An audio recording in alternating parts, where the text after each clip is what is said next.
नमस्कार। आज हम बात कर रहे हैं नोकिया की, एक ऐसी कंपनी की कहानी जो शिखर पर पहुंची और फिर कैसे फिसल गई। ये बिजनेस की दुनिया के सबसे नाटकीय किस्सों में से एक है। सही कहा ना? बिल्कुल। एक समय था जब लगता था नोकिया को कोई हिला नहीं सकता। हाँ, तो हमारे पास जो जानकारी है उसके आधार पर हम यही समझने की कोशिश करेंगे कि इस पूरे सफर ने वो कौन से अहम मोड़ थे और क्यों, मतलब क्या कारण थे कि वो शिखर से नीचे आ गए। हम्म। सवाल तो यही है कि मोबाइल की दुनिया का जो बेताज बादशाह था वो आखिर अपनी पकड़ कैसे खो बैठा। चलिए इसी पर आज बात करते हैं। जी। नोकिया की शुरुआत देखें तो वो भी बड़ी दिलचस्प है। 1865 में फिनलैंड में एक पल्प मिल। कौन सोच सकता है? हाँ, ये बहुतों को पता नहीं होता। बाद में वो रबर, केबल और फिर इलेक्ट्रॉनिक्स में आए। और फिर 80s के दशक में टेलीकॉम पर फोकस बढ़ा। सही कहा। और 1992 में जो सीईओ थे जोरमा ओलीला, उन्होंने फैसला किया कि मोबाइल ही अब मुख्य बिजनेस होगा। ये एक बहुत बड़ा मोड़ था उनके लिए। और फिर तो जैसे नोकिया का सुनहरा दौर शुरू हो गया। 1992 में वो पहला मास प्रोडक्शन वाला जीएसएम फोन नोकिया 1011। हाँ, वो डिजिटल टेक्नोलॉजी की शुरुआत थी जिसने मोबाइल को आम बनाया। बिल्कुल। और 2000 में नोकिया 3310, वो तो शायद सबको याद होगा, पत्थर जैसा मजबूत। हाँ हाँ हाँ, वो तो मीम भी बनते हैं उस पर। सही में। और देखिए 2000 के दशक की शुरुआत में मार्केट शेयर दुनिया भर में 40% से ज्यादा। ये तो मतलब अविश्वसनीय था। हाँ, उनका दबदबा था। और इसकी वजह सिर्फ हार्डवेयर नहीं थी, ब्रांड बहुत मजबूत था, डिजाइन अच्छे थे, R&D बढ़िया था और सप्लाई चेन, डिस्ट्रीब्यूशन, खासकर जो उभरते बाजार थे जैसे भारत, वहां उनकी पकड़ जबरदस्त थी। लोग भरोसा करते थे नोकिया पर। बिल्कुल, एक विश्वास था। लेकिन फिर 2007 में एप्पल ने आईफोन लॉन्च किया और लगा जैसे सब कुछ बदलने लगा। यहीं से वो गिरावट शुरू हुई है ना? हाँ, वो एक बहुत बड़ा टर्निंग पॉइंट था। ऐसा लगता है उन्होंने स्मार्टफोन की जो क्रांति थी उसको या तो समझा नहीं या शायद गंभीरता से नहीं लिया। ये कह सकते हैं कि ये एक बड़ी रणनीतिक चूक थी।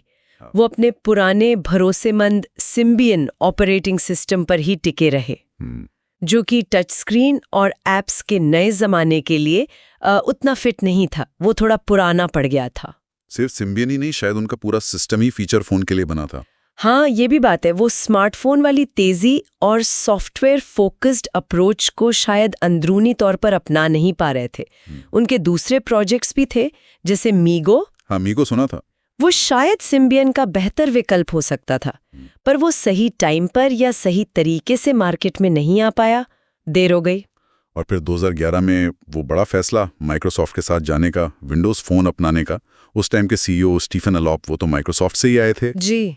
उन्होंने तो सिम्बियन को जलती हुई नाव जैसा कुछ कहा था। बड़ा बोल्ड बयान था वो। हाँ, बयान तो काफी चर्चा में रहा था। शायद उन्हें लगा कि माइक्रोसॉफ्ट का साथ ही उन्हें बचा सकता है। एक बड़ा दाव था।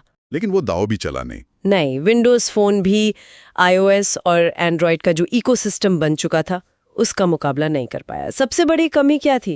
एप्स। हाँ, एप्स और डेवलपर सपोर्ट। उसके बिना स्मार्टफोन क्या है? बिल्कुल। तो नतीजा ये हुआ कि नोकिया की अपनी जो पहचान थी वो कहीं खोसी गई। हार्डवेयर भले ही अच्छा बनाते रहे हों, पर सॉफ्टवेयर के बिना वो अधूरा था। और इसका असर फिर सीधा दिखा।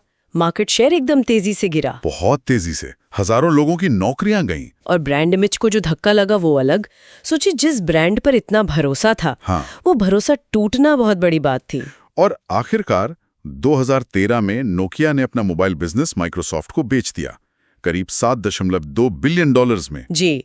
माइक्रोसॉफ्ट ने फिर उसे लूमिया नाम से चलाने की कोशिश की, पर वो भी सफल नहीं हो पाए। कुछ साल बाद उन्हें भी ये बंद करना पड़ा। लेकिन कहानी यहाँ खत्म नहीं हुई। नहीं, बिल्कुल नहीं। 2016 में फिनलैंड की ही एक नई कंपनी HMD ग्लोबल, उसने नोकिया ब्रांड का लाइसेंस लिया। हाँ, और एंड्रॉयड स्मार्टफोन बनाने शुरू किए। तो नोकिया नाम वापस आया मार्केट में। वापस आया, बिल्कुल। लेकिन अब उनका फोकस ज्यादातर बजट और मिड रेंज फोन्स पर है। वो पहले वाला दबदबा तो नहीं है, पर हाँ, नोकिया आज भी मौजूद है। तो अगर हम इस पूरी कहानी को समेटें तो मुख्य कारण क्या लगते हैं इस पतन के? देखिए, कई चीजें एक साथ हुई।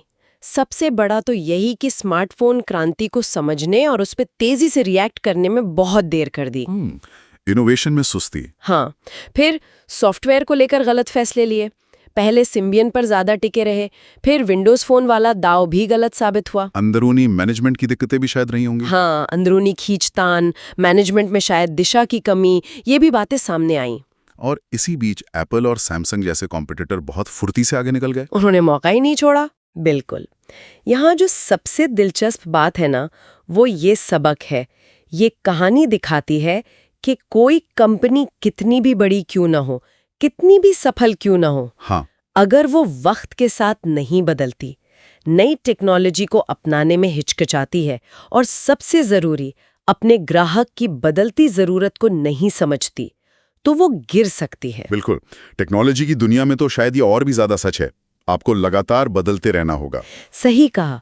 टिके रहने के लिए बदलाव जरूरी है। ये कहानी सिर्फ नोकिया की नहीं, ये हर उस बिजनेस के लिए एक सबक है जो आज शायद अपने शिखर पर बैठा हो।